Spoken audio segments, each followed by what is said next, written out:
സല്ലല്ലാഹു അലാ മുഹമ്മദ് സല്ലല്ലാഹു അലൈഹി വസല്ലം സല്ലല്ലാഹു അലാ മുഹമ്മദ് സല്ലല്ലാഹു അലൈഹി വസല്ലം. ഒരു കാലം വരും, അന്ന് നിങ്ങൾ പള്ളിയിൽ കയറി നോക്കിയാൽ ഒരുപാട് ആളുകൾ നമസ്കരിക്കാനുണ്ടാകും.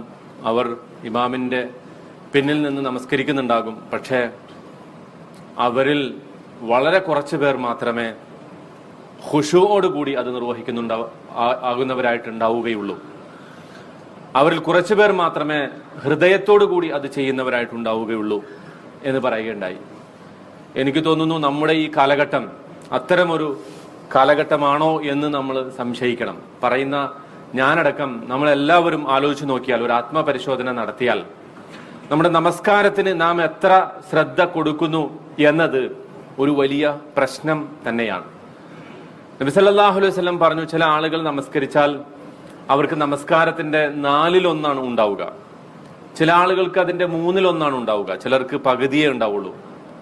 അല്ലെങ്കിൽ നേരെ തിരിച്ച്, ചില ആളുകൾക്ക് പകുതിയേ ഉണ്ടാവുള്ളൂ, ചിലർക്ക് 1/3 ഉണ്ടാവുക, ചിലർക്ക് 4/1 ഉണ്ടാവുക. ചില ആളുകൾക്ക് ഒട്ടും ഉണ്ടാവില്ല നമസ്കാരം. നമസ്കരിച്ചിട്ടുണ്ടാകും, പക്ഷെ നമസ്കാരം തീരെ അവരുടെ റെക്കോർഡിൽ നമസ്കാരം തീരെ രേഖപ്പെടുത്തിയിട്ടുണ്ടാവില്ല. എന്ന് പറഞ്ഞാൽ ലിൽ ഇൻസാനി മാ വഅ എന്നതാണ് ഒരു ചൊല്ല്. അതായത് എത്രയാണോ ഒരുത്തൻ ശ്രദ്ധിച്ചത്, നമസ്കാരത്തിൽ എത്രയാണോ ഒരുത്തന്റെ ഹൃദയ സാന്നിധ്യം ഉണ്ടായിരുന്നത്, അത്രയേ നമസ്കാരം കിട്ടുള്ളൂ.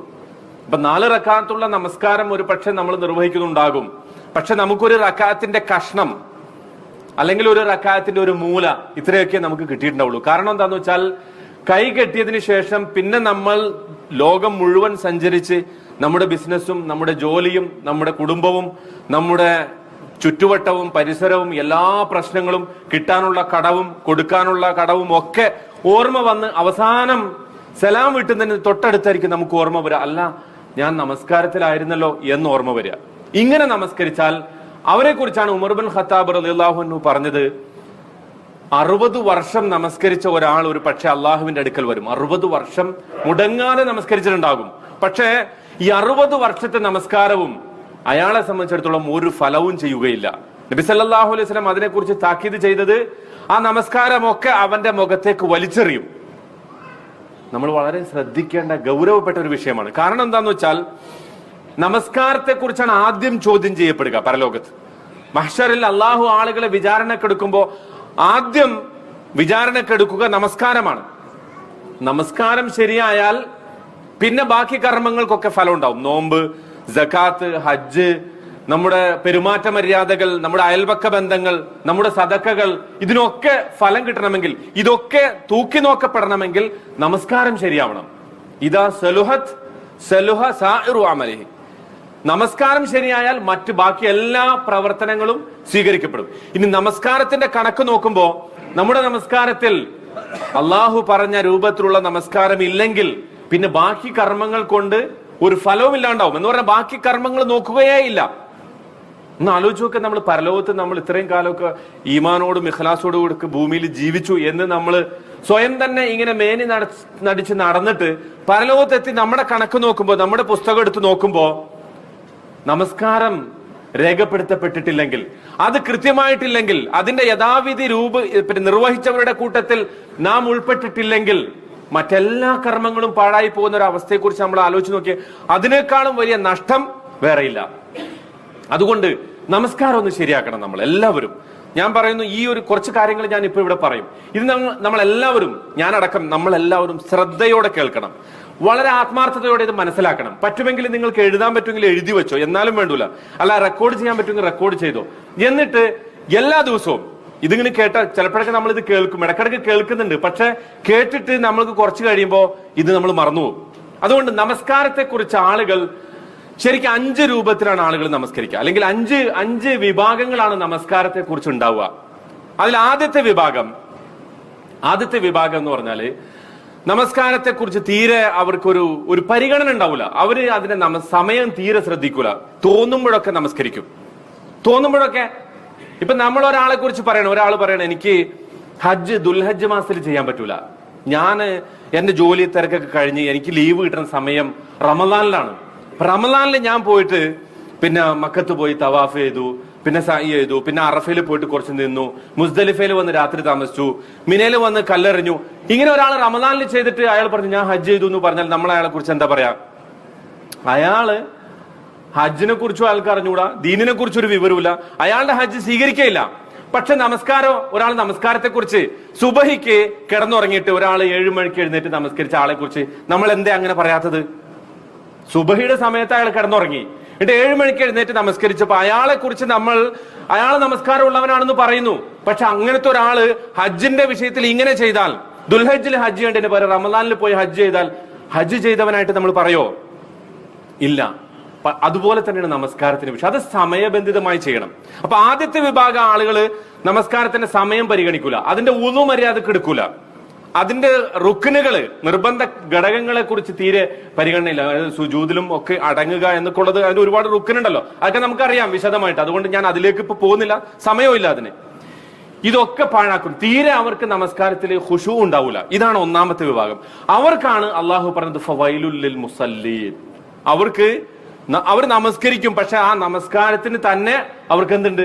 ശിക്ഷയുണ്ട്. നമസ്കരിച്ചിട്ടും ശിക്ഷ ലഭിക്കുന്ന വിഭാഗമാണ് ഒന്നാമത്തെ ആളുകൾ. കാരണം അതിന്റെ സമയത്തെക്കുറിച്ച് പരിഗണനയില്ല, അതിന്റെ റുക്നുകളെ കുറിച്ച് പരിഗണനയില്ല, അതിന്റെ ഷർത്തായിട്ടുള്ള വുളു കൃത്യമായി ചെയ്യൂല. ഇതൊക്കെ പാഴാക്കും. പിന്നെ നമസ്കാരത്തിൽ തീരെ ഖുശൂ ഉണ്ടാവില്ല, തീരെ മനസാന്നിധ്യം ഉണ്ടാവില്ല. നമസ്കരിക്കാൻ നിൽക്കുന്നുണ്ടാവുള്ളൂ, അതിന്റെ ഒരു ഘടനയൊക്കെ അവർ ചെയ്യും, പക്ഷെ പൂർണ്ണമായും അതിൽ അശ്രദ്ധരായിരിക്കും. ഒന്നാമത്തെ വിഭാഗം. രണ്ടാമത്തെ വിഭാഗം, അവര് നമസ്കാരത്തിന്റെ സമയത്തെ കുറിച്ച് ശ്രദ്ധ ഉണ്ടാവും, അവർക്ക് കൃത്യസമയത്തായിരിക്കും നിസ്കരിക്കുക. പിന്നെയോ അതിന്റെ ഉളു മര്യാദക്ക് എടുക്കും, അതിനൊന്നും ഒരു പ്രശ്നം ഉണ്ടാവില്ല. റുക്നുകളും മര്യാദക്ക് ചെയ്യും, പക്ഷേ തീരെ എന്തുണ്ടാവില്ല? ഖുശൂ ഉണ്ടാവില്ല. അത് ആ വിഷയത്തിൽ തീരെ അവർക്ക് ശ്രദ്ധയില്ല. എന്താണ് പറയണെന്ന് അറിഞ്ഞൂടാ, അതിന്റെ അർത്ഥം അറിഞ്ഞൂടാ, ഓതുന്നത് എന്താണെന്ന് അറിഞ്ഞൂടാ, വജ്ഹത്ത് മുതൽ സലാം വിട്ടുന്നത് വരെ അതിൽ പറയുന്ന ഒരു സംഗതിയെ കുറിച്ചും തീരെ വിവരമില്ല അവർക്ക്. ഖുശൂ എന്ന് പറയുന്നത് തീരെയില്ല. അവരെ കുറിച്ച് പറഞ്ഞത് അവരുടെ നമസ്കാരം അവരുടെ മുഖത്തേക്ക് തന്നെ വലിച്ചെറിയും. നമസ്കാരം കൊണ്ട് ശിക്ഷ ഉണ്ടാവില്ല, മറിച്ച് അവരുടെ നമസ്കാരം തീരെ സ്വീകരിക്കപ്പെടൂല. അപ്പൊ രണ്ടാമത്തെ വിഭാഗം. ആദ്യത്തെ വിഭാഗം എല്ലാം അശ്രദ്ധ, അവരുടെ നമസ്കാരം കൊണ്ട് അവർക്ക് ശിക്ഷ. രണ്ടാമത്തെ വിഭാഗം അവരുടെ ബാക്കിയുള്ള അതിന്റെ ബാഹ്യരൂപങ്ങളൊക്കെ ശരിയായിരിക്കും, പക്ഷെ ഖുശൂ ഉണ്ടാവില്ല, അവരുടെ നമസ്കാരം സ്വീകരിക്കപ്പെടില്ല. ഇനി മൂന്നാമത്തെ ഒരു വിഭാഗം, അവര് ഇതെല്ലാം ഭംഗിയായിട്ട് ചെയ്യും, പക്ഷെ അത് സമയത്ത് നിർവഹിക്കും, ഉളു മര്യാദക്ക് എടുക്കും, അതിന്റെ റുക്നുകളൊക്കെ പാലിക്കും. പിന്നെ ഖുശൂവിന്റെ വിഷയത്തിൽ ഇവരൊരു യുദ്ധത്തിലായിരിക്കും. എന്ന് പറഞ്ഞാൽ കൈ കെട്ടുമ്പോ നല്ല ഓർമ്മ ഉണ്ടാവും, അവർക്ക് നന്നായിട്ട് നമസ്കരിക്കണം എന്നൊക്കെ വിചാരം ഉണ്ടാവും. പക്ഷെ കുറച്ചങ്ങ് എത്തിക്കഴിയുമ്പോ എന്ത് പറ്റും? ശ്രദ്ധ വിട്ടുപോകും. അപ്പൊ വീണ്ടും കുറച്ചങ്ങ് എത്തിക്കഴിയുമ്പോൾ അവർക്ക് ഓർമ്മ വരും. ചിലപ്പോൾ ആദ്യത്തെ റക്കാത്തില് അങ്ങനെ അങ്ങോട്ട് പോയിട്ട് സുജൂദിൽ എത്തുമ്പോഴാണ് ഓർമ്മ വരാം, അപ്പൊ വേഗം തിരിച്ചു വരും. അവരൊരു ജിഹാദിലാണ്. അവരെ സംബന്ധിച്ച് പറഞ്ഞത് അവർ അധിക സമയവും ഓർക്കും, പക്ഷെ പലപ്പോഴും അവർക്ക് എന്ത് ചെയ്യും? ശ്രദ്ധ തെറ്റിപ്പോവും. അങ്ങനെയുള്ള ആളുകളെ കുറിച്ച് അവർക്ക് 2 കൂലി ഉണ്ടെന്ന് പറഞ്ഞ. എന്തുകൊണ്ട്? ഒന്ന്, അവർ ഖുശൂവിന് വേണ്ടി ഖുശൂ നിർവഹിക്കുന്നു, അത് പാലിക്കുന്നു. നമസ്കാരത്തിൽ ഭയഭക്തി, അള്ളാഹുവിനെ കുറിച്ചുള്ള വണക്കം വഴക്കമൊക്കെ പാലിക്കുന്നു. രണ്ടാമത് അവർ ഒരു ജിഹാദിലാണ്, പിശാചുമായിട്ടുള്ള ഒരു യുദ്ധത്തിലാണ്. കാരണം നബി സല്ലല്ലാഹു അലൈഹി വസല്ലം പറഞ്ഞു, നിങ്ങൾ നമസ്കരിക്കാൻ നിൽക്കുമ്പോ ഒരു പിശാചിന്, ഖൻസർ എന്ന് പറയുന്ന ഒരു പിശാചിനെ കുറിച്ചാണ്. ആ പിശാചിനെ അള്ളാഹു തന്നെ ആ അർത്ഥത്തിൽ ഒരു പിശാച് പ്രത്യേകമായിട്ട് നമസ്കാരത്തിൽ നമ്മളെ വഴിതെറ്റിക്കാൻ വരുന്നുണ്ട്. നമുക്ക് എല്ലാവർക്കും അത് ബോധ്യം ഉണ്ടാവും, അല്ലെ? എല്ലാ കടങ്ങളും ഓർമ്മ വരിക എപ്പോഴാ? നിസ്കാരത്തിലാണ്. ഇതിനുശേഷം എപ്പോഴും നിസ്കരിക്കാൻ നിന്നാൽ നമുക്ക് ആദ്യം ഓർമ്മ വരിക ഈ നിസ്കാരത്തിന് ശേഷം എന്ത് ചെയ്യണം, അതിനെ കുറിച്ചായിരിക്കും നമ്മുടെ ചിന്ത. ഇപ്പൊ തന്നെ ഇവിടെ ജുമക്ക് നിൽക്കുമ്പോ തന്നെ നമ്മുടെ ചിന്ത എന്തായിരിക്കും? പോയിട്ട് ബിരിയാണി ഇടണം, കുറച്ച് ഉറങ്ങണം, അല്ലെങ്കിൽ ഇന്ന സ്ഥലത്ത് എനിക്ക് പോകാനുണ്ട്, വൈകുന്നേരം പാർക്കിൽ പോകണം. ഇങ്ങനെയുള്ള ചിന്തകളായിരിക്കും നമസ്കരിക്കാൻ നിൽക്കുമ്പോൾ നമ്മുടെ മനസ്സിലേക്ക് വരിക. ഇതെന്തുകൊണ്ടാ? ഈ പിശാച് നമ്മളെ പെട്ടെന്ന് ആക്രമിക്കും. അപ്പൊ മൂന്നാമത് പറഞ്ഞ വിഭാഗം ഈ പിശാചുമായിട്ട് നിരന്തരം യുദ്ധത്തിൽ ഏർപ്പെട്ട് ശ്രദ്ധ ഇങ്ങോട്ട് തിരിച്ചു കൊണ്ടുവരാൻ വേണ്ടി പരിശ്രമിച്ചുകൊണ്ടിരിക്കും. അതുകൊണ്ട് അവർക്ക് 2 കൂലി ഉണ്ടെന്നാ പറഞ്ഞ. പക്ഷെ അവർക്കും പൂർണ്ണമായി നമസ്കാരം ലഭിച്ച ആളുകളുടെ കൂട്ടത്തിൽ അവർ ഉൾപ്പെടൂല. കാരണം എന്താ? അവര് ഇടക്കിടക്ക് ശ്രദ്ധ തെറ്റിപ്പോകുന്നു, പക്ഷെ പ്രതിഫലം അവർക്കുണ്ട്. നാലാമത്തെ വിഭാഗം, അവർ ഇതൊക്കെ പാലിക്കും, പരിപൂർണമായും ഖുശൂ ഉണ്ടാവും. എന്ന് പറഞ്ഞാൽ നമസ്കാരത്തിന്റെ സമയം കൃത്യമായി പാലിക്കും, വുളു കൃത്യമായി ചെയ്യും, അതിന്റെ റുക്നുകൾ നിർബന്ധമായും ചെയ്യും, നമസ്കാരത്തിൽ പൂർണ്ണമായ ഖുശൂ ഉണ്ടാവും. അവരെ കുറിച്ച് പറഞ്ഞത് അവർ ഹബീബുർ റഹ്മാൻ, പരമകാരുണികനായ അള്ളാഹുവിന് ഏറ്റവും ഇഷ്ടപ്പെട്ട ആളുകളാണ് അവരെന്നാണ് പറഞ്ഞത്. അവർക്ക് അള്ളാഹുവിനെ കുറിച്ചുള്ള പൂർണ്ണമായ ബോധത്തോടു കൂടി ആദ്യം മുതൽ അവസാനം വരെ നമസ്കാരത്തിൽ ഒരിക്കലും അശ്രദ്ധയില്ലാതെ പരിപൂർണമായ ശ്രദ്ധയോടുകൂടി നിൽക്കും. ഇനി 5ാമത്തെ വിഭാഗം, അവരാണ് ഏറ്റവും ടോപ്പ്, ഇതിന്റെ ജനത്തിലുള്ള ആളുകൾ, ഇതിന്റെ ഉച്ചകോടിയിൽ നിൽക്കുന്ന ആളുകൾ. അവരുടെ പ്രത്യേകത എന്താണെന്നറിയോ? അവർ നമസ്കരിക്കാൻ നിന്നാൽ അവരുടെ ഹൃദയം എടുത്തിട്ട് അവർ അള്ളാഹുവിന്റെ മുന്നിൽ അങ്ങോട്ട് വച്ചു കൊടുക്കും. എന്ന് പറഞ്ഞാൽ ഈ ലോകവുമായിട്ടുള്ള സകല ബന്ധവും അവർ മുറിച്ചു കളയും. അങ്ങനെ മുറിച്ചു കളയുന്നതോട് കൂടി നമസ്കാരത്തിന്റെ ഇടയിൽ എന്ത് ലോകത്ത് സംഭവിച്ചാലും അവരറിയൂല. അവരെ കുറിച്ച് നമുക്കറിയാൻ പറ്റും. ഉർവത്ത് ബിൻ സുബൈർ റളിയല്ലാഹു അൻഹു, അദ്ദേഹത്തെ കുറിച്ച് നമ്മൾ കേട്ടിട്ടുണ്ടോ? അദ്ദേഹത്തിന് ഡോക്ടർമാരെ നിർദ്ദേശിച്ചു അദ്ദേഹത്തിന്റെ കാല് മുറിക്കണം, കാല് മുറിച്ചു കളയണം. അദ്ദേഹത്തിന് ഒരു അസുഖം വന്നപ്പോൾ കാല് മുറിച്ചു കളയാൻ നിർദ്ദേശിച്ചു. അപ്പോ ഡോക്ടർമാർ പറഞ്ഞു, പിന്നെ കാല് മുറിക്കണമെങ്കിൽ ബോധം കെടുത്തണം, ബോധം കെടുത്താനുള്ള മരുന്ന് കൊണ്ടെന്ന് പറഞ്ഞു. ബോധം കെടുത്തണ്ട, നിങ്ങൾ എന്റെ ബോധം കെടുത്തണ്ട, മറിച്ച് ഞാൻ നമസ്കരിക്കാൻ നിൽക്കാം. ഞാൻ നമസ്കരിക്കാൻ നിന്ന് കഴിയുമ്പോ ഞാൻ നിന്ന് ഫാത്തിഹയൊക്കെ ഓതി സൂറത്തെല്ലാം ഓതി അങ്ങനെ സുജൂദിലേക്ക് പോകുന്ന സന്ദർഭം ഉണ്ടല്ലോ, ആ സമയത്ത് നിങ്ങൾ എന്റെ കാല് മുറിച്ചു, എന്നെ ബോധം കെടുത്തണ്ട. കാരണം ബോധം കെടുത്തിയാൽ എനിക്ക് അള്ളാഹുവിനെ കുറിച്ചുള്ള ഓർമ്മ അത്ര സമയത്തേക്ക് പോലും നഷ്ടമാകാൻ ഞാൻ ഇഷ്ടപ്പെടുന്നില്ല. അതുകൊണ്ട് ഞാൻ നമസ്കാരത്തിൽ പ്രവേശിക്കാം, നിങ്ങൾ എന്റെ കാല് മുറിച്ചു. അദ്ദേഹം നമസ്കാരത്തിൽ പ്രവേശിച്ചു, ഫാത്തിഹ ഓതി, കരയാൻ തുടങ്ങി, സൂറത്ത് ഓതി, പിന്നെ എത്തിദാല്, സുജൂദിലേക്ക് ചെയ്തു. സുജൂദിലേക്ക് അങ്ങോട്ട് എത്തുന്നതോടുകൂടി ഡോക്ടർ കാല് മുറിക്കാൻ, അന്നത്തെ സമ്പ്രദായം അനുസരിച്ച് കാല് മുറിക്കാനുള്ള നടപടി ആരംഭിച്ചു. ഒരല്പം അനക്കം പോലും അദ്ദേഹത്തിൽ നിന്ന് അനുഭവപ്പെട്ടില്ല എന്ന് മാത്രമല്ല, നമസ്കാരം പൂർണ്ണമായി നിർവഹിച്ച് അദ്ദേഹം എഴുന്നേറ്റപ്പോ അദ്ദേഹം ചോദിച്ചു, കാല് മുറിച്ചോ? മുറിച്ചു. അദ്ദേഹം പറഞ്ഞു, എനിക്ക് എന്റെ ജീവിതത്തിൽ അല്ലെങ്കിൽ എന്റെ ശരീരത്തിന്റെ ഒരു ഭാഗത്തും ഒരു വേദന പോയിട്ട് ഒരു നനവ് പോലും എനിക്ക് അനുഭവപ്പെട്ടില്ല, അത്രത്തോളം ഞാൻ അള്ളാഹുവിനെ കുറിച്ചുള്ള ആ ചിന്തയിലായിരുന്നു എന്ന് അദ്ദേഹം പിന്നീട് പറഞ്ഞതായിട്ട് നമുക്ക് കാണാൻ സാധിക്കും. ഇത് സംഭവിച്ച സംഗതിയാണ്. ഒരു സഹാബിനെ കുറിച്ച് പറയപ്പെട്ട, അദ്ദേഹം ഒരു പള്ളിയിൽ നമസ്കരിച്ചുകൊണ്ടിരിക്കുമ്പോൾ പള്ളിയുടെ ഒരു ഭാഗം ഇടിഞ്ഞു വീണു. പള്ളിയുടെ ഒരു ഭാഗം ഇങ്ങനെ തകർന്നു വീഴണം. അപ്പൊ ആളുകളൊക്കെ ഒച്ചെടുത്തു, അദ്ദേഹത്തെ ചൂണ്ടിട്ട് ദൂരെ നിന്ന് ആളുകൾ ഒച്ചെടുത്തു. പക്ഷെ അദ്ദേഹം നമസ്കാരം അവിടെ തന്നെ നിർവഹിച്ചു. എല്ലാം കഴിഞ്ഞപ്പോൾ ആളുകൾ ചോദിച്ചു, അദ്ദേഹം അതിന് കഴിഞ്ഞതിന് ശേഷമാണ് പള്ളിയൊക്കെ ഇടിഞ്ഞു പൊളിഞ്ഞ് വീണത് മനസ്സിലായത്. പക്ഷെ അദ്ദേഹത്തിന്റെ ഭാഗത്ത് ഭാഗ്യത്തിനൊന്നും സംഭവിച്ചില്ല.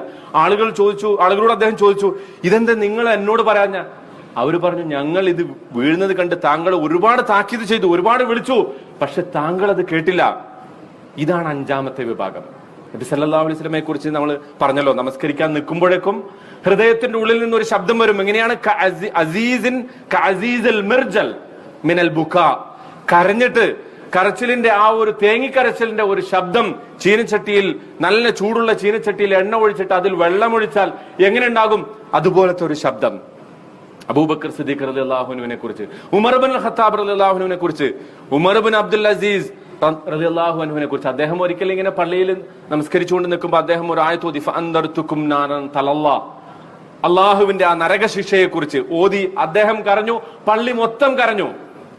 ചിലർക്ക് നമസ്കാരം പലപ്പോഴും പൂർത്തിയാക്കാൻ സാധിക്കാറില്ല, കാരണം കരച്ചിലുകൊണ്ട് അവർ അവിടെ വീണു പോവുകയാണ്.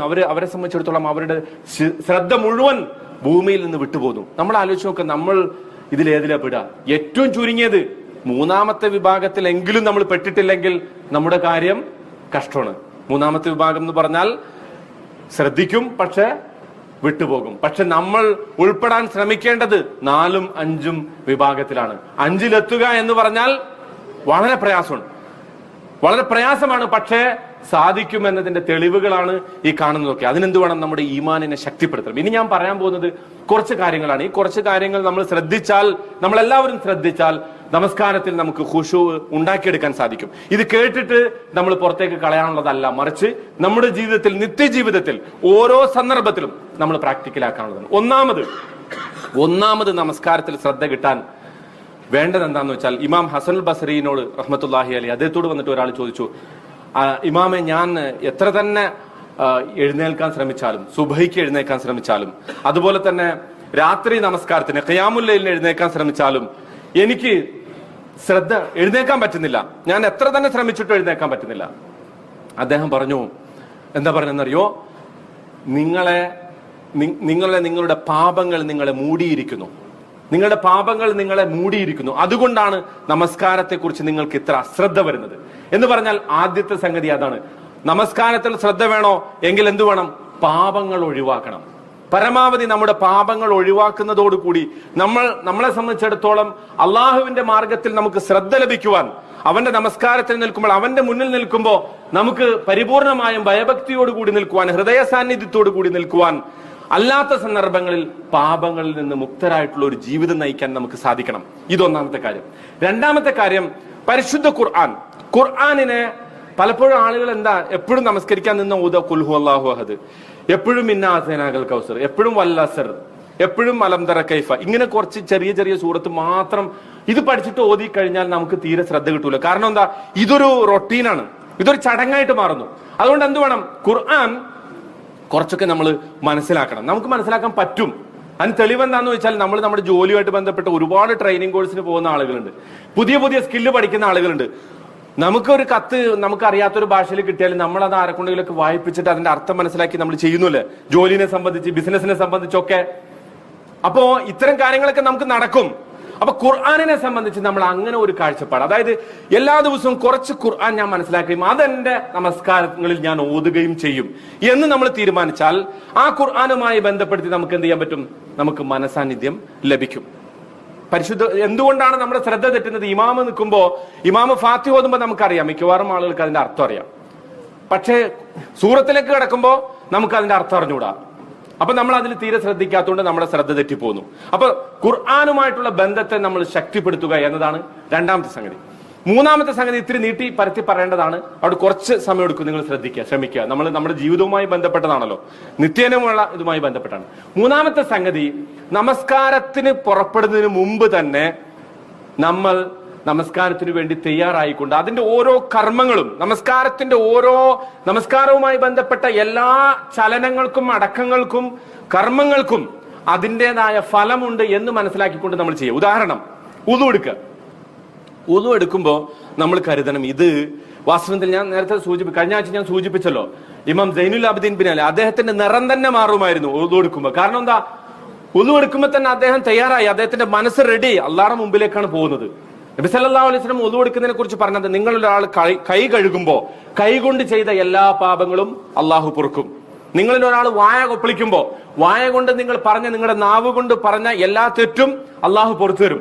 നിങ്ങളൊരാൾ മുഖം കഴുകുമ്പോ മുഖങ്ങൾ കൊണ്ട് അല്ലെങ്കിൽ മുഖത്തെ കണ്ണുകൊണ്ട് നിങ്ങൾ നോക്കിപ്പോയ എല്ലാ തെറ്റുകളും അള്ളാഹു പുറത്തു തരും.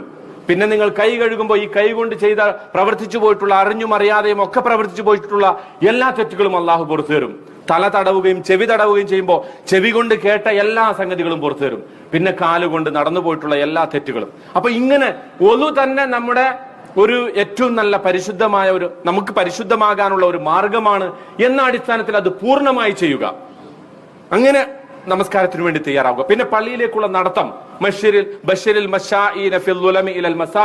പള്ളിയിലേക്കുള്ള നടത്തം ഓരോ കാലടിക്കും ഒരു പാപം പൊറുക്കും, ഒരു പദവി ഉയർത്തും. അങ്ങനെ പള്ളിയിലേക്ക്. അതുപോലെ തന്നെ ബശ്ശിരിൽ മശാഇന ഫിൽ ദുലമി ഇലൽ മസാജിദി ബിന്നൂരി താമി ഫി യൗമിൽ ഖിയാമ. അതാണല്ലോ പള്ളിയിൽ നമ്മൾ രാത്രി നടന്നു പോകുന്ന ആളുകൾക്ക് പള്ളിയിലേക്കുള്ള ഓരോ നടത്തവും നാളെ പരലോകത്ത് സിറാത്ത് അതിൽ വെളിച്ചമായിട്ട് മാറും. സിറാത്ത് എന്ന് പറഞ്ഞാൽ നമുക്കറിയാലോ, നരകത്തിന്റെ മുകളിലൂടെ സ്വർഗത്തിലേക്ക് പോകേണ്ട ഒരു പാലമാണ്. ആ പാലത്തിൽ വെളിച്ചമുണ്ടാവൂല, വെളിച്ചം തീരെ ഉണ്ടാവൂല. വെളിച്ചം ഓരോരുത്തർക്കും ലഭിക്കുക എങ്ങനെയാ? അവരുടെ സൽക്കർമ്മങ്ങളുടെ തോതനുസരിച്ചിട്ടാണ് അവിടെ വെളിച്ചം ലഭിക്കുക. അപ്പൊ പള്ളിയിലേക്ക് നടന്നു പോയിട്ടുണ്ടെങ്കിൽ ഓരോ കാലടിക്കും ആ സിറാത്തിൽ നമുക്ക് വെളിച്ചം ലഭിക്കും. ഈ ഒരു അർത്ഥത്തിൽ നമ്മൾ പള്ളിയിലേക്ക് നടക്കുമ്പോൾ നമ്മുടെ മനസ്സിൽ ഈ ഒരു വിചാരം ഉണ്ടാവുക. പള്ളിയിൽ കയറുമ്പോൾ അല്ലാഹുമ്മ അഫ്തഹ്ലി അബ്വാബ റഹ്മതിക എന്ന് പറഞ്ഞ് പൂർണ്ണമായും അള്ളാഹുവിന്റെ റഹ്മത്തിനു വേണ്ടി നമ്മുടെ മനസ്സിന്റെ വാതായനങ്ങളെ തുറന്നിട്ടുകൊണ്ട് പള്ളിയിലേക്ക് വരിക. എന്നിട്ട് പള്ളിയിൽ സുന്നത്ത് നമസ്കരിക്കാൻ ആ ഇഖാമത്ത് കൊടുത്ത ഉടനെ തന്നെ അല്ല നമ്മൾ വരേണ്ടത്, മറിച്ച് കുറച്ച് നേരത്തെ അതിനുവേണ്ടി തയ്യാറായി പള്ളിയിൽ വരിക, സുന്നത്ത് നമസ്കരിക്കുക, തഹിയ്യത്ത് നമസ്കരിക്കുക, എന്നിട്ട് പള്ളിയിൽ ഇരുന്ന് കുറച്ച് ഖുർആൻ ഓതുക, ദിക്ർ ചൊല്ലുക, എന്നിട്ട് നമസ്കാരത്തിലേക്ക് പോവുക. നമസ്കാരത്തിലേക്ക് പോകുമ്പോൾ നമ്മൾ ശ്രദ്ധിക്കേണ്ടത് അള്ളാഹു പറഞ്ഞ ഈ വചനമാണ്. ഒരു ഹദീസ് ഖുദ്സിയിൽ അള്ളാഹു പറയുന്നുണ്ട്, ഖസംതു സ്വലാത്ത ബൈനി വ ബൈന അബ്ദി, നമസ്കാരത്തെ ഞാൻ എന്റെയും എന്റെ അടിമയുടെയും ഇടയിൽ രണ്ടായി വിഭജിച്ചിരിക്കുന്നു, നിസ്ഫൈനി. എങ്ങനെ? നമസ്കാരത്തിൽ നമ്മൾ മാത്രമല്ല പറയുന്നത്, അള്ളാഹും പറയുന്നുണ്ട്. നമ്മളും അള്ളാഹുവും തമ്മിലുള്ള ഒരു സംഭാഷണമാണ് നമസ്കാരം. ഫഇദാ ഖാലൽ അബ്ദു അൽഹംദുലില്ലാഹി റബ്ബിൽ ആലമീൻ, നമ്മൾ ഫാത്തിഹ ഓതുമ്പോൾ അൽഹംദുലില്ലാഹി റബ്ബിൽ ആലമീൻ എന്ന് നമ്മൾ പറയുമ്പോൾ അള്ളാഹു പറയും, ഖുൽതു, അള്ളാഹു പറയണം, ഞാൻ പറയും, ഹമിദനി അബ്ദി, ഇദാ എന്റെ അടിമ എന്നെ സ്തുതിച്ചിരിക്കുന്നു. പിന്നെ ഇദാ ഖാലൽ അബ്ദു അർറഹ്മാനിർ റഹീം എന്ന് പറയുമ്പോൾ ഞാൻ പറയും ഖുൽതു അസ്നാ അലയ്യ അബ്ദി, എന്റെ അടിമ എന്നെ പുകഴ്ത്തിയിരിക്കുന്നു, പ്രശംസിച്ചിരിക്കുന്നു. പിന്നെ പറയും മാലിക് യൗമുദ്ദീൻ എന്ന് നമ്മൾ പറയുമ്പോൾ അള്ളാഹു പറയും മജ്ജദനി അബ്ദി, എന്റെ അടിമ എന്നെ മഹത്വപ്പെടുത്തിയിരിക്കുന്നു. ഇയ്യാക നഅ്ബുദു വ ഇയ്യാക നസ്തഈൻ, നിന്നെ മാത്രം ഞങ്ങൾ ഇബാദത്ത് ചെയ്യുന്നു, നിന്നോട് മാത്രം സഹായം ചോദിക്കുന്നു എന്ന് നമ്മൾ പറയുമ്പോൾ അള്ളാഹു പറയും ഹാദാ ബൈനി വ ബൈന അബ്ദി, ഇത് എന്റെയും എന്റെ അടിമയുടെയും ഇടയിലുള്ള ഒരു കരാറാണ്. ഇഹ്ദിനസ് സിറാത്തൽ മുസ്തഖീം എന്ന് പറഞ്ഞ് ബാക്കി നമ്മൾ പൂർത്തിയാക്കുമ്പോൾ അള്ളാഹു പറയും ഹാദാ ബൈനി വ ബൈന അബ്ദി ഫഇന്ന ലി അബ്ദി മാ സഅൽ, എന്റെ അടിമക്ക് അവൻ ചോദിച്ചത് ഞാൻ കൊടുക്കും എന്ന് പറഞ്ഞാൽ ഉമർ ബിൻ അബ്ദുൽ അസീസ് റളിയല്ലാഹു അൻഹു അദ്ദേഹം ഈ ഫാത്തിഹ ഓതുമ്പോൾ ജമാഅത്തായിട്ട് നമസ്കരിക്കുമ്പോൾ ഓതുമ്പോൾ ഇങ്ങനെ നിർത്തി ഓതുമായിരുന്നു. അൽഹംദുലില്ലാഹി റബ്ബിൽ ആലമീൻ കുറച്ച് നിർത്തും, അർറഹ്മാനിർ റഹീം നിർത്തും, മാലികി യൗമിദ്ദീൻ. അപ്പൊ ആളുകൾ ചോദിച്ചു ഇതെന്തെങ്ങനെ ഇടക്കിടക്ക് ഇത്ര നിർത്തണ? പറഞ്ഞു അള്ളാഹ് പറഞ്ഞിട്ടുണ്ടല്ലോ ഞാൻ അൽഹംദു പറയുമ്പോ അള്ളാഹു ഹമിദനി അബ്ദി എന്ന് പറയും. അപ്പൊ അള്ളാഹുവിന് പറയാൻ ഒരു അവകാശം കൊടുക്കണം, സാവകാശം കൊടുക്കണം. പിന്നെ ഞാൻ മാലിക് യൗമിദ്ദീൻ അർറഹ്മാൻ ഇങ്ങനെ പറയുമ്പോഴൊക്കെ അള്ളാഹ് ഇങ്ങനെ സംഭാഷണം നടക്കുകയാണല്ലോ. അപ്പോ ഈ ഒരു അർത്ഥത്തിൽ നമ്മൾ ഫാത്തിഹ ഓതാൻ നിൽക്കണം. പിന്നെ നമ്മൾ സൂറത്ത് ഓതുമ്പോ നമുക്കറിയാവുന്ന സൂറത്തുകൾ, പുതിയ സൂറത്തുകൾ നമ്മൾ ഓതുക. എപ്പോഴും ഒരേ സൂറത്ത് ഓതിയാൽ നമ്മുടെ ശ്രദ്ധ തെറ്റും. അതുകൊണ്ട് പുതിയ സൂറത്തുകൾ പഠിക്കുക, ചില ഭാഗങ്ങൾ പഠിക്കുക, പ്രത്യേക ഭാഗങ്ങൾ ഖുർആൻ എടുത്ത് പഠിക്കുക, തഫ്സീർ പഠിക്കുക. ഏതെങ്കിലും തഫ്സീർ വെച്ചിട്ട് നമുക്കറിയാവുന്ന മലയാളോ ഇംഗ്ലീഷോ അല്ലെങ്കിൽ അറബി തന്നെ അറിയാമെങ്കിൽ അറബിയോ ഒക്കെ വെച്ചിട്ട് നമ്മൾ വിശദീകരണം പഠിച്ചിട്ട് ആ പറയുന്ന ആയത്തുകളെ കുറിച്ച് നമ്മൾ ചിന്തിച്ചുകൊണ്ട് നമസ്കരിക്കുക. പിന്നെ നമ്മൾ റുക്കൂയിൽ പോകുമ്പോൾ സുബ്ഹാന റബ്ബിയൽ അലീം, അള്ളാഹുവിന് ഏറ്റവും ഇഷ്ടപ്പെട്ട തസ്ബീഹാണ് സുബ്ഹാന റബ്ബിയൽ അലീം. അതുപോലെ സുബ്ഹാന റബ്ബിയൽ അല, സുബ്ഹാനല്ലാഹി വബിഹംദിഹി സുബ്ഹാനല്ലാഹിൽ അലീം. എന്നിട്ട് നമ്മൾ റുക്കൂയിൽ നിന്ന് എഴുന്നേൽക്കുമ്പോൾ നമ്മൾ പറയും ആ സന്ദർഭത്തിൽ മാത്രം നമ്മൾ അല്ലാഹു അക്ബർ പറയാതെ എന്താ പറയുന്നത്? സമി അല്ലാഹു ലിമൻ ഹമിദ റബ്ബനാ ലക്കൽ ഹംദ്. എന്തുകൊണ്ടാണെന്ന് അറിയോ അങ്ങനെ പറയുന്നത്? റബ്ബനാ ലക്കൽ ഹംദ്, അല്ലാഹുവേ നിനക്കാണ് സ്തുതി. കാരണം എന്താന്ന് വെച്ചാൽ മനുഷ്യർക്ക് മാത്രമാണ് ഇങ്ങനെ കുനിയാനും എഴുന്നേക്കാനും പറ്റുക. മനുഷ്യനെ പോലുള്ള മറ്റു കുരങ്ങ് വർഗത്തിൽപ്പെട്ട ജീവികൾക്ക് മാത്രമേ ഇത് പറ്റുള്ളൂ. ബാക്കി മറ്റു മൃഗങ്ങളൊക്കെ നോക്കിയേ, അവർക്ക് ഇതുപോലെ കുനിയാൻ പറ്റൂല. അവർ 4 കാലിൽ സൃഷ്ടിച്ചു അല്ലെങ്കിൽ എഴഞ്ഞു നടക്കുന്നു, അവർക്ക് ഇതുപോലെ കുനിഞ്ഞ് എഴുന്നേക്കാൻ പറ്റൂല. അപ്പൊ അള്ളാഹു എന്നെ കുനിയാൻ എനിക്ക് സാവകാശം തന്നു, എഴുന്നേറ്റ് നിൽക്കാൻ എനിക്ക് സാവകാശം തന്നു, അതിന് അനുഗ്രഹം തന്നു. അതുകൊണ്ട് ആ അള്ളാഹുവിന് സ്തുതി. പിന്നെ നമ്മൾ ഇടക്കിടക്ക് ഈ അള്ളാഹു അക്ബർ പറയുന്നുണ്ടല്ലോ നമസ്കാരത്തിൽ. എന്തിനാണ് അള്ളാഹു ആ പദം തന്നെ പ്രയോഗിച്ച് നിങ്ങൾ നമസ്കരിക്കണമെന്ന് വെച്ചത്? കാരണം നമസ്കാരത്തിൽ നമുക്ക് പ്രിയപ്പെട്ട പലതും അല്ലെങ്കിൽ നമുക്ക് വേണ്ടപ്പെട്ട പലതും നമ്മുടെ ഓർമ്മയിൽ വരും. അതല്ല എനിക്ക് വലുത്, അള്ളാഹു അക്ബർ, അള്ളാഹുവാണ് വലുത്, അള്ളാഹുവാണ് ഏറ്റവും മഹാൻ. ഇത് നമ്മളെ ഇടക്കിടക്ക് ഓർമ്മിപ്പിക്കാൻ വേണ്ടി നീ ഇപ്പൊ ചിന്തിച്ചുകൊണ്ടിരിക്കുന്ന നിന്റെ ജോലിയല്ല വലുത്, നിന്റെ ബിസിനസ് അല്ല വലുത്, നിന്റെ കുടുംബമല്ല വലുത്, മറിച്ച് അള്ളാഹു അക്ബർ. എന്നിട്ട് നമ്മൾ സുജൂദിലേക്ക് പോകുന്നു. സുജൂദിൽ പോകുമ്പോൾ നമ്മൾ ശ്രദ്ധിക്കേണ്ട കാര്യം, പരമാവധി ഒറ്റക്കാണ് നമസ്കരിക്കുന്നതെങ്കിൽ അല്ലെങ്കിൽ സുന്നത്തൊക്കെയാണ് നിസ്കരിക്കണമെങ്കിൽ നമ്മൾ എന്ത് ചെയ്യുക? സുജൂദ് പരമാവധി ദീർഘിപ്പിക്കുക. എന്തുകൊണ്ടാ? അഖറബു മാ യകൂനുൽ അബ്ദു മഅ റബ്ബിഹി വഹുവ സാജിദുൻ. അള്ളാഹുവിനോട് നമ്മൾ ഏറ്റവും അടുത്ത് നിൽക്കുന്നത് എപ്പോഴാ? സുജൂദിലാണ്. ആ സുജൂദിൽ എന്ത് ചോദിച്ചാലും കിട്ടും എന്നുള്ളതാണ്. അള്ളാഹുവിനോട് അതുകൊണ്ട് തന്നെ നമ്മൾ സുജൂദിൽ പറയുന്നത് എന്താ? സുബ്ഹാന റബ്ബിയൽ അഅല, ഏറ്റവും ഉന്നതനായ അള്ളാഹുവേ നീയാണ് പരിശുദ്ധൻ. അപ്പൊ ഞാൻ ഏറ്റവും താഴെ കിടക്കുന്നു ഭൂമിയിൽ. എന്റെ മുഖം, എനിക്ക് ഏറ്റവും പ്രിയപ്പെട്ട എന്റെ മുഖം, എന്റെ നെറ്റി, എന്റെ കൈകാലുകളൊക്കെ ഞാൻ, അതാണല്ലോ ഏറ്റവും വിനയത്തിന്റെ ഏറ്റവും പ്രകടമായ ഒരു രൂപമാണ് സാഷ്ടാംഗം എന്ന് പറയുന്നത്. സാഷ്ടാംഗ പ്രണാമം എന്ന് മലയാളത്തിൽ ഒരു അങ്ങനത്തെ ഒരു പ്രയോഗം തന്നെ ഉണ്ടായത് എന്തുകൊണ്ടാ? ഏറ്റവും അധികം വിനയം കാണിക്കുന്ന ഒരു സന്ദർഭമാണ്. അള്ളാഹുവിനോട് വിനയം കാണിച്ച് ചോദിച്ചാൽ അള്ളാഹു തരും. ആ ഒരു മനസാന്നിധ്യത്തോടു കൂടി അള്ളാഹുവിനോട് ചോദിക്കുക. ഇനി സുജൂദിന്റെ ഇടയിലുള്ള ഇരുത്തത്തിലോ നമ്മൾ പറയുന്ന സകല പ്രാർത്ഥനകളെക്കാളും മികച്ച ഒരു പ്രാർത്ഥന അതാണ്. എന്താ? റബ്ബി ഗ്ഫിർലി വർഹംനി വജ്ബുർനി വർസുഖ്നി വഹ്ദിനി വആഫിനി. എല്ലാം പെട്ടു, ദുനിയാവിന്റെ ആഖിറത്തിന്റെ എല്ലാ കാര്യങ്ങളും പെട്ട ഒരു പ്രാർത്ഥനയാണ് റബ്ബി ഗ്ഫിർലി, എനിക്ക് പുറത്തു തരണേ, വർഹംനി എന്നോട് കരുണ കാണിക്കണേ, വജ്ബുർനി എന്റെ ന്യൂനതകൾ മറച്ചു തരണേ, വർസുഖ്നി എനിക്ക് ഭക്ഷണം തരണേ, വഹ്ദിനി എന്നെ സന്മാർഗത്തിലാക്കണേ, വആഫിനി എന്നെ എനിക്ക് സൗഖ്യം തരണേ, ആരോഗ്യം തരണേ എന്ന് പറഞ്ഞാൽ ദുനിയാവും ആഖിറവും ഉൾപ്പെട്ട എല്ലാ പ്രാർത്ഥനകളും അതിൽ പെട്ടു.